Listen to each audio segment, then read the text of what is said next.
If we knew then what we know now, I would not have voted for the war. If we knew then what we know now, I believe that results of that vote would have been different. Indeed, I doubt that we would even be asked to take that vote.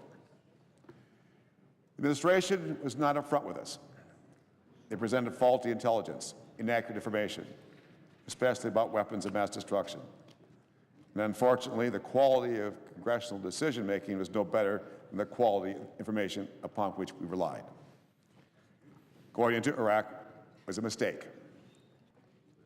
I understand and I sympathize with Americans who continue to support this war because they do not want their family and friends to have died in vain. I know what they feel. I struggled with that last summer when my nephew Phillip died in Iraq. On July 29, Marine Corporal Phillip Baucus, my brother John's son, was killed during combat operations in the Al Anbar province. He was just 28 years old. Phillip was a bright, dedicated young man. He was like a son to me. Loving wife he had, bright future. His death was devastating. I know what it's like to wait on the flight line at Dover Air Force Base. I know what it's like to greet the body of a fallen soldier and a family member. I know what it's like to escort Phillip back from Dover to Montana. I know what it's like to pray for a reason and become determined not to lose. And I'm not the only Montanan who has grieved.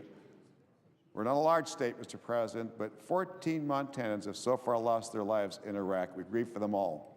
In fact, we in Montana send more troops to Iraq on a per capita basis than any other state in the nation.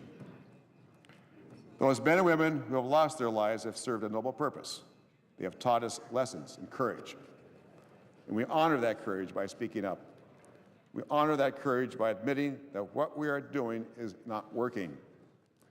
We honor that courage by finding a new